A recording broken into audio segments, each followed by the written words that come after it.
Nous allons maintenant enchaîner avec Eva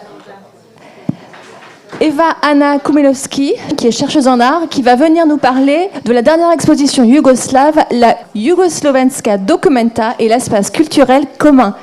Je l'invite à venir ici, vous pouvez l'applaudir.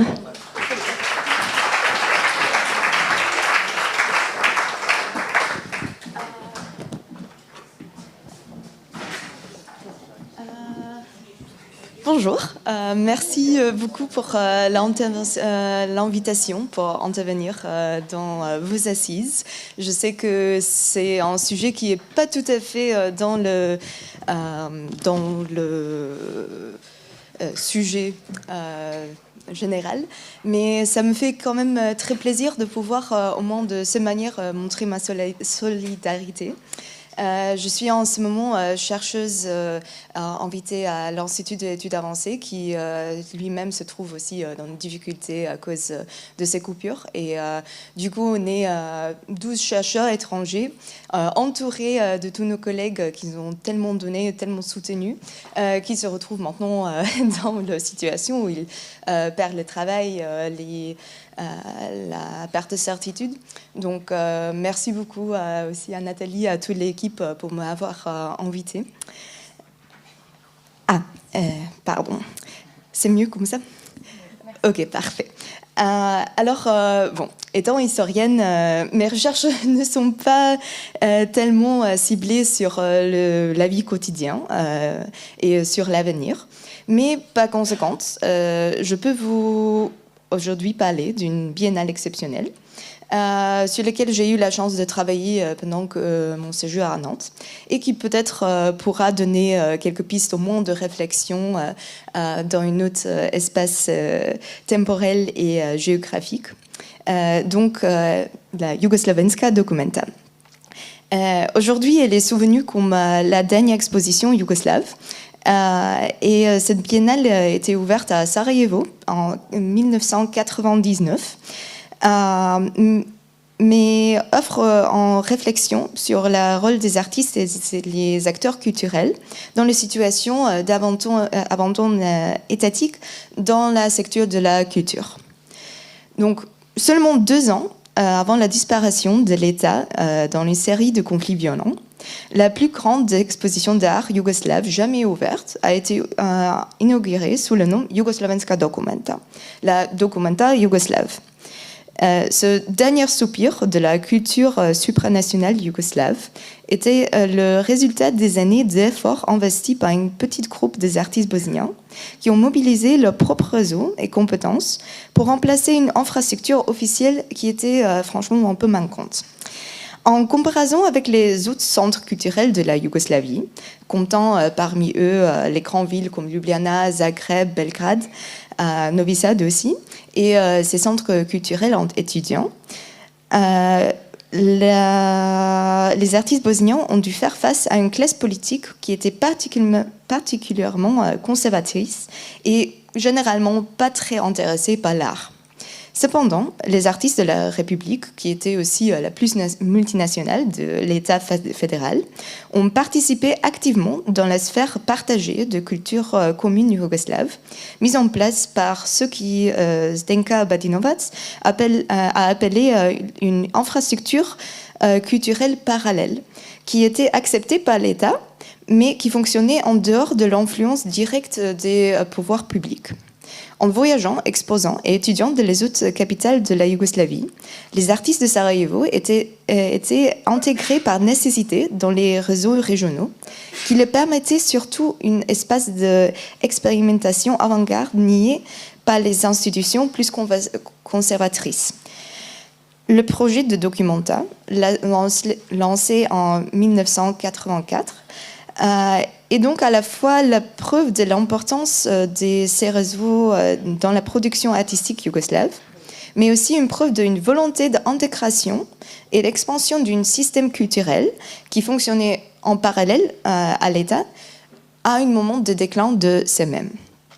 Donc, les premiers événements ouverts sous le banneau de Documenta n'étaient pas une biennale énorme, mais une série d'expositions individuelles accrochées sur 25 mètres carrés d'une mur de salon de la galerie municipale Collegium Artistico.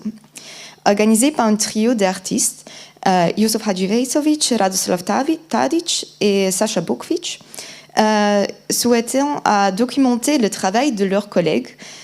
Ces premiers pas ont inclus en série des expositions, de performances, conférences, projections, échanges entre artistes et les avant-gardes locales et dans la Yougoslavie plus grande. Les artistes commissaires ont bénéficié d'une aide de l'État et ont organisé leur exposition sur une telle base collégiale. Ça veut dire que les artistes invités faisaient partie des réseaux, surtout de Hadjivesovic, qui a fait ses études à Belgrade, et représentaient surtout les artistes de ce que se deviendra connu comme la seconde ligne. Donc, appelée telle par Yesha Denegri, cette seconde ligne était un concept qui désignait une génération d'artistes d'avant-garde, non pas un style ou un visuel spécifique, mais surtout par leur appartenance à une sphère culturelle commune qui oscillait autour des centres artistiques autogérés, indépendantes, mais aussi fortement interconnectés. N'ayant pas le fonds adéquat pour se payer de hôtel, c'était des artistes, ils ont été reçus et hébergés par Bukvic personnellement, soulignant aussi le rôle d'échange individuel entre les invités et les artistes locaux. L'objectif de ces interventions, au début, était avant tout éducatif. Souligné, par exemple, par Yusuf Hadjivesovic, l'organisateur exprime ses motivations dans la façon suivante. Je cite: « Au début, j'ai pensé qu'il fallait essayer de faire quelque chose d'éducatif, c'est-à-dire d'exposer des exemples de l'art existant, afin que les jeunes artistes, ainsi que le grand public, puissent voir ce que s'était passé dans l'art contemporain yougoslave jusqu'à cette époque. » Soulignant la méconnaissance des artistes de l'avant-garde yougoslave dans sa ville natale, dans un autre entretien, Hadjivesovic met de cette manière l'accent sur l'approfondissement des réseaux culturels et l'intégration du milieu de Sarajevo dans le contexte d'une scène artistique multifocale mais interconnectée. Le projet, qui visait à rompre l'isolement du milieu culturel de Sarajevo et à l'intégrer à ses collègues du reste du pays, s'est déroulé cependant dans une période d'incertitude politique et économique. Entre le montée des politiques nationalistes, une série de scandales économiques qui ont aussi touché la Bosnie, et un paysage médiatique fortement divisé, annonçait déjà la dissolution du pays. Cependant, les années 80 en Bosnie ont porté aussi un vrai renouvellement culturel, encouragé par les investissements liés aux Jeux olympiques d'hiver qui ont eu lieu à Sarajevo en 1984, notamment dans le complexe Skanderia, qui était construit pour cette occasion et dans lequel se trouvait le Collegium Artisticum. Il se trouve toujours. Ce renouvellement urbain, accompagné d'une libéralisation des élites politiques locales, suite à la mort de Tito, a amené à l'explosion de ce que Alfredo Sasso décrivait comme une, je cite, scène de jeunesse dynamique. C'est Sonja Biserko et Vesna Pocic qui décrivent ainsi une période dans laquelle les acteurs culturels ont navigué une, je cite, liberté créée par l'absence de l'État et le fonctionnement des institutions par inertie, face à des autorités préoccupées avec des questions politiques et économiques, donnant plus de liberté aux artistes et aux acteurs de la vie culturelle. Le premier pas de la Jugoslovenska Documenta s'inscrit donc dans une période de production culturelle qui était un peu unique, dont la prolifération des groupes de rock ou des films de vague New Primitives, j'imagine certains d'entre vous connaissez le nom Bregovic, Kusturica, c'est tous les acteurs qui venaient en fait du même contexte culturel.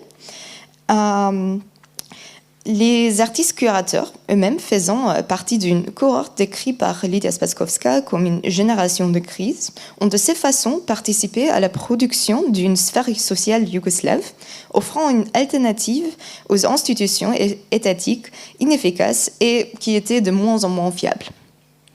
Donc, après 3 ans de cette petite exposition individuelle, Le directeur de la Collegium Artisticum, Enver Hadji Omer Spahic, propose d'accueillir une exposition de plus grande envergure dans le but de créer une biennale régionale qui pourrait avoir lieu régulièrement et qui pourrait devenir un événement régional qui réunissait les artistes et les acteurs culturels. Donc à ce moment, Sacha Pukovic, il est un peu épuisé par des années d'accueil personnel des artistes qui venaient chez lui. Donc il se retire du projet, mais Hadji Faizovic et Tadic continuent d'en travailler et acceptent ces propositions.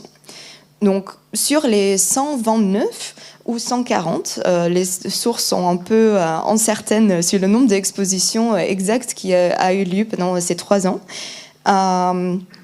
Donc sur ces 129 ou 140 artistes qui étaient déjà exposés à Collegium Artisticum, c'était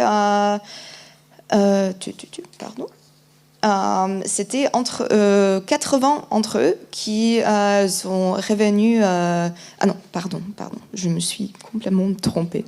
Je suis désolée, c'est ça le problème quand on essaie de lire et parler en même temps. Donc du coup, ça que je voulais dire, des 129 ou 140 artistes présentés dans cette première biennale, il y avait déjà 80 qui étaient choisis, comme Hadji Faizovic et Tadic le nommaient, par une sélection naturelle pour être déjà dans les premières expositions. Donc, l'ouverture d'une biennale a beaucoup élargi le profil de ce projet artistique, le transformant de simple exposition documentaire à une documenta yougoslave, proposant environ 500 œuvres sur un carrelage de 43 000 mètres carrés dans les halles de Skanderia. Recevant pour la première fois en soutien de la part des institutions étatiques, les organisateurs se sont réorientés de la simple éducation et inclusion des milieux bosniens dans la vie culturelle yougoslave et vers la construction d'une institution artistique et indépendante dans la capitale sarajevienne.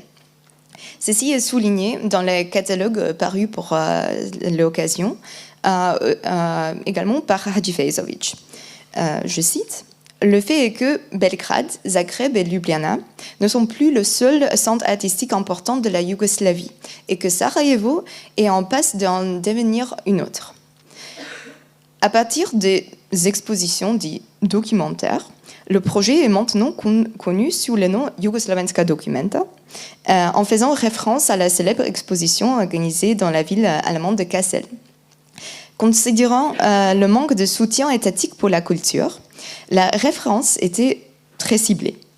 Dans le mot de Zdenka Badovinac, dans le style typique de Sarajevo, les artistes semblaient avoir décidé qu'ils ne pouvaient pas aller à la Documenta, alors la Documenta devrait venir vers eux. En appropriant la plateforme d'une exposition du renom global, les organisateurs ont positionné leur biennale comme un remplacement d'un événement normalement financé par l'État, pendant que l'événement allemand comptait sur 17 millions Deutsche Mark. Le ministère de la Culture yougoslave n'a donné rien, en fait, pour cette exposition. Et la popularité de cette exposition, le fait que ça a eu quand même un assez grand impact, se reflète dans le nombre des articles de presse qui l'ont annoncé et qui l'ont commenté, qui étaient publiés partout dans toutes les républiques de la Yougoslavie. D'une manière générale, ce texte souligne la création d'une biennale yougoslave, mais propose aussi des discussions plus ambivalentes sur les processus de sélection de participants et sur les questions de professionnalisme, donc ce processus de professionnalisation du métier d'artiste curateur dans ces contextes et dans l'organisation de cet événement. Donc, cependant, cette évolution du projet vers l'institutionnalisation a porté ses fruits. ayant accès au complexe énorme de la Scanderia, parce que j'avoue, c'est une halle qui est difficile à décrire. C'est un peu un espace très très large, un peu, en fait aussi construit pour faire des foires, par exemple. Donc, il avait, pour la première fois, déjà beaucoup d'espace pour avoir de l'art, qu'on peut le mettre, mais aussi de regarder. Et aussi, pour la première fois, un peu de financement. Donc, il avait de financement pour la venue des artistes et des intervenants dans les discussions des tables rondes qui étaient aussi organisées pour cette occasion. Et dans ce sens, ce première biennale a réussi à se positionner comme un événement central dans l'art visuel yougoslave. En même temps, ce soutien financier reste limité, laissant la critique d'art Zorica Vlačić d'en prendre note d'une invocation des principes de marketing contemporain dans l'organisation de l'événement, ainsi que l'implication du secteur privé dans ces différents éléments. Donc, dans ce texte, elle n'explique pas spécifiquement à quel elle se réfère, mais j'imagine que ça se réfère aussi au fait que, par exemple, le catalogue qui était créé pour la seconde version de cette biennale a porté aussi des publicités des acteurs à Sarajevo, mais je ne m'en souviens plus exactement des organisations qui ont utilisé cette chance, mais c'était, je crois, par exemple, une boucherie ou une chose comme ça. Donc des acteurs du privé qui ont soutenu financièrement en lieu de publicité pour faire possible cette type de catalogue qui était quand même pour le temps et pour le contexte très grand, très bien fait et en général pas très commun en fait d'avoir un document comme ça sortant de la production artistique. Donc d'une série des expositions individuelles, le projet commence à prendre forme et devient de plus en plus stable. Au lieu de se contenter de copier les projets d'artistes d'autres centres yougoslaves afin de s'intégrer à leur réseau, l'équipe adopte une approche différente en proposant un format d'exposition unique dans le pays. Dans ce sens, la curatrice Namina Gilcha pose la question si, je cite encore, l'art marginal promu par la Jugoslovenska Documenta s'est soudain transformé en art officiel. Fin de citation. Dans le catalogue de cette première biennale. Elle offre aussi une réponse un peu cryptique. La réponse peut être discernée, mais je la ne prononcerai pas.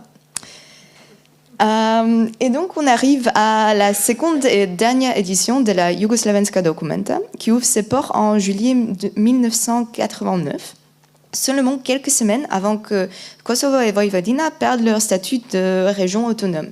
Donc, dans un contexte politiquement et économiquement très, très fragile et très, très réfracté. Reprenant l'espace labyrinthique de la Scanderia, les organisateurs de Documenta ont rassemblé près de 600 œuvres de 189 auteurs pour cette seconde, mais ultime, biennale yougoslave.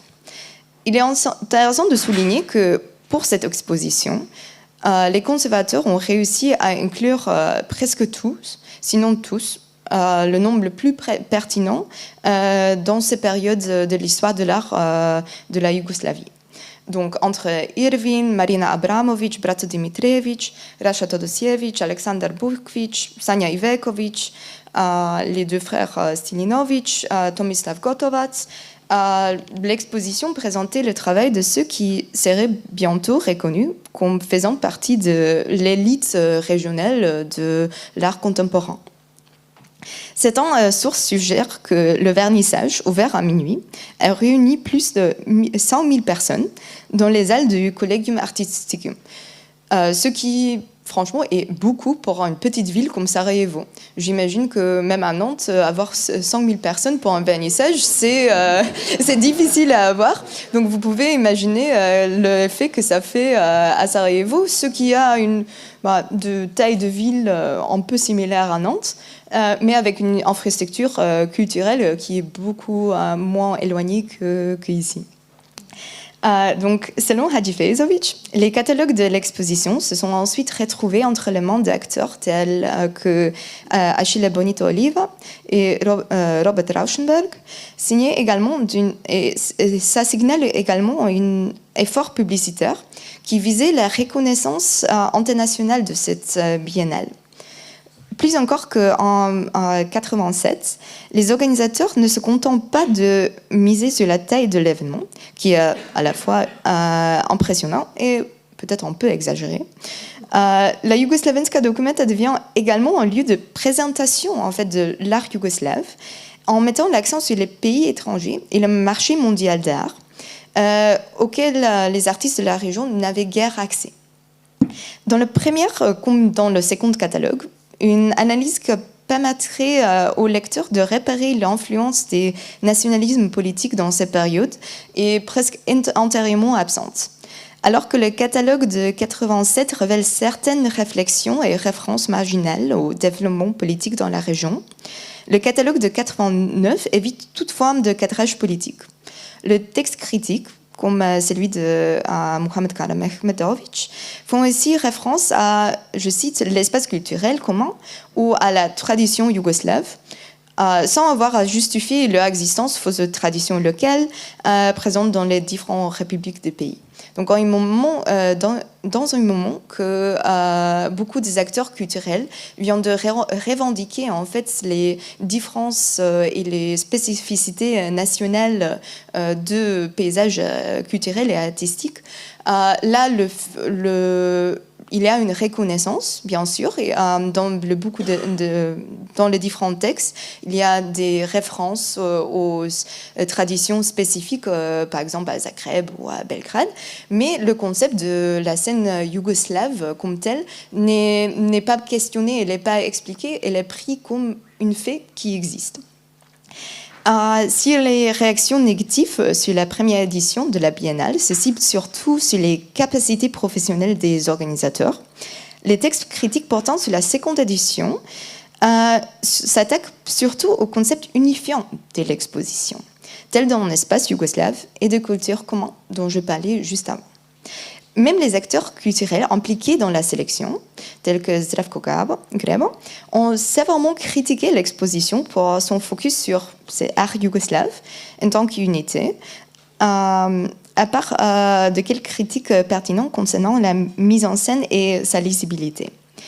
Ce dernier a même estimé que l'inclusion d'artistes de toutes les républiques et leur présentation sans contextualisation nationale ont contribué à faire de l'exposition, je cite, le sommet de la politique de la fête foraine. Et la critique du professionnalisme des organisateurs, du concept même de la biennale, c'est alors visiblement ancré pour la première fois dans une lecture politique, alors que les réactions antérieures se concentraient principalement sur des aspects pratiques. De même, l'exclusion de certains artistes fait scandale dans les presses nationales et en Belgrade et Ljubljana, pendant que le retirement d'une artiste serbe de Kosovo de la sélection, probablement lié à son activisme nationaliste, est noté dans les articles inflammatoires en Belgrade. L'absence d'un groupe de dessinateurs slovènes et leur bande dessinée est remarquée à Sarajevo et prend l'attention de jeune critique littéraire Karim Zahimovic. Ayant critiqué l'exclusion des bandes dessinées du groupe Diarrhea de la sélection officielle de la Documenta, dans son texte précédent, il a néanmoins fait preuve de compréhension à l'égard de cette décision en citant les thèmes politiquement incendiaires qui sont abordés dans cette bande dessinée. Visiblement surpris par l'ampleur de ce type de critique, il clarifie ses propos dans le numéro suivant du même magazine, dans lequel il a publié sa première texte. dans 2 articles consécutifs, donc, Ksaimović démontre cette confluence entre débat politique et public et leur influence sur la réception et la lecture des initiatives à la base qui étaient purement culturelles. Là, je cite un segment un peu plus long. Donc, cependant, comme tout dans nos vies quotidiennes, une réaction étrange apparaît dans certains cercles et en réaction à certaines décisions de la sélection. Ainsi, dans la presse de Belgrade, on peut lire des commentaires sur le fait qu'une pente serbe de Kosovo n'a pas été sélectionnée. Il est évident que même des manifestations culturelles d'une telle ampleur et d'une telle importance que la Documenta ne peuvent être épargnées par des obscures querelles. Ainsi, certaines personnes de Slovénie sont inclinées à interpréter l'omission des diarrhées dans la Documenta comme une réflexion politique, ce qui est tout aussi absurde et dénué de sens. Si j'ai moi-même commenté l'absence des diarrhées dans le dernier numéro, je l'ai fait sans la moindre arrière-pensée politique, dont on a le moins besoin en ce moment pour une manifestation vraiment toute yougoslave comme du Documenta 89. Il illustre donc comment l'aggravement de la situation politique en Yougoslavie a conduit à la pénétration de plus en plus profonde des thématiques nationalistes et politiques dans la scène indépendante de l'art visuel et même dans les initiatives comme la Documenta. Aujourd'hui, les acteurs culturels se souviennent généralement de cette exposition à travers 2 prismes contradictoires. Comme la dernière preuve de l'unité du paysage culturel yougoslave, ou comme un simple effet de manipulation politique orchestré par une élite inefficace. Cependant, un examen plus approfondi de cette exposition unique révèle une pratique beaucoup plus indépendante de l'organisation culturelle, multifocale et surtout basée sur les pratiques d'auto-organisation de ses organisateurs. C'est donc dans un moment où certains historiens, comme Sabrina Petra-Ramet, réclament qu'à la fin de 1989, à toute fin utile, juridique, économique, culturelle, la Yougoslavie avait déjà cessé d'exister. C'était les artistes commissaires qui ont continué de ne pas seulement maintenir en vie, mais aussi d'étendre et de développer cet espace culturel commun en Yougoslavie. Il est donc raisonnable que certains artistes impliqués dans l'événement, comme Mirjan Bajic, considèrent directement la Documenta comme le résultat, mais aussi comme un renouvellement tardif de cette scène culturelle artistique. Je cite, le résultat de l'exposition n'était pas seulement ce que l'on voyait, on pouvait y voir, qui était certainement une exposition spectaculaire, bien organisée, avec des bonnes œuvres. Donc, cet espace culturel qui avait existé officiellement jusqu'alors et qui a commencé à se désintégrer officiellement a eu l'occasion, à travers de cette exposition, de se reconstituer officieusement, de continuer à être vivant. Comme j'ai dit au début de ma intervention, c'est un sujet qui est un peu éloigné de tout ça qu'on a parlé aujourd'hui. Et c'est difficile de tirer des leçons directes que je pourrais vous donner pour l'avenir. Cependant, je me permets de faire quelques réflexions et quelques parallèles. Donc, c'était comme un projet artistique qui visait à intégrer les artistes de Sarajevo dans l'infrastructure parallèle de l'avant-garde yougoslave. Cette exposition, la Jugoslovenska Documenta, semble avoir contourné la rhétorique politique de l'époque pour se concentrer sur la production d'une nouvelle institution culturelle en construisant comme ça, indépendamment, des espaces de partage, d'apprentissage, de création qui apprenaient en fait de vivre hors de l'État. En ce sens, les artistes de Sarajevo ont continué à construire l'espace commun de la culture yougoslave à un moment où les acteurs politiques étaient en train de la déconstruire lui-même. bien qu'aujourd'hui, ce moment particulier de l'histoire reste fermement ancré dans les lectures politiques, j'aimerais aussi souligner un autre élément de son existence. Se souvenir qu'il s'agit d'une initiative créée par des artistes et pour les artistes, mais pas seulement, mais aussi pour toute la communauté locale qui voudrait avoir de contact avec l'art contemporain. Un axe de construction au milieu de la destruction de l'État. Je vois ici aussi peut-être un moment d'inspiration que c'était les artistes qui voyaient qui ne s'intéressaient pas à ces citoyens et qui ont continué à travailler et à produire des espaces de partage qui sont si importants en fait pour nos sociétés. Merci. Merci Eva-Anna Komolewski. Y a-t-il des questions, des remarques pour Eva-Anna? Bravo pour votre français. Je ne sais pas si vous habitez en France. Oui, en fait, j'ai fait mes études en France aussi. Maintenant, je suis revenue pour un an pour cette résidence, mais je me rends compte que, parce que je suis polonaise, en fait, le bosnien, c'est pas mon langue maternelle non plus.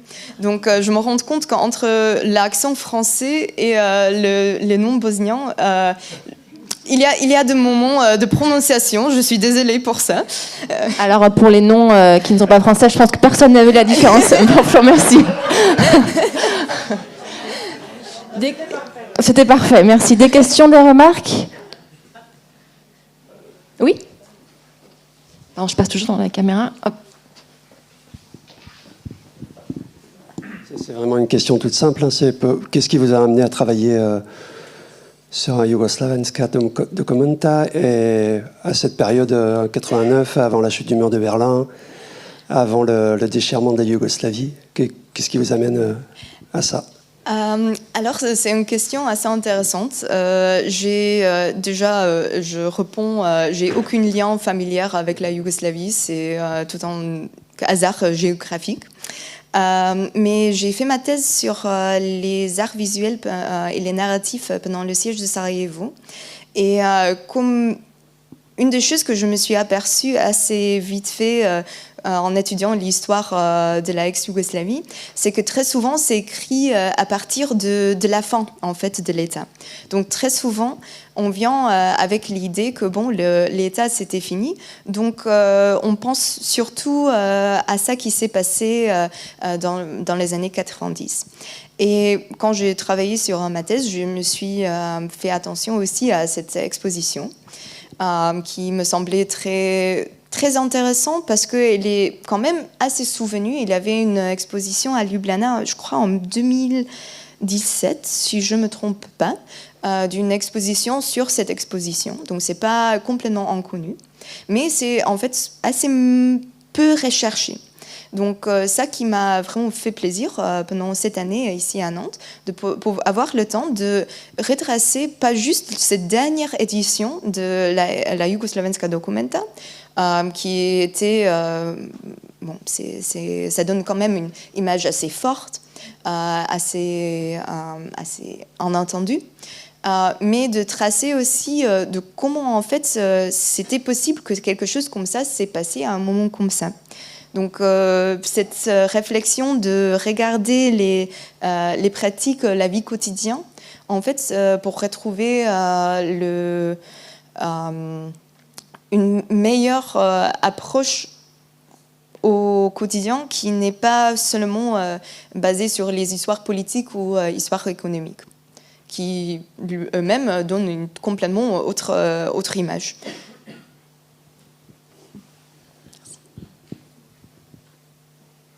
Merci. D'autres personnes? Eh bien, s'il n'y a plus de questions, merci. On peut encore vous applaudir, Eva-Anna. Merci beaucoup.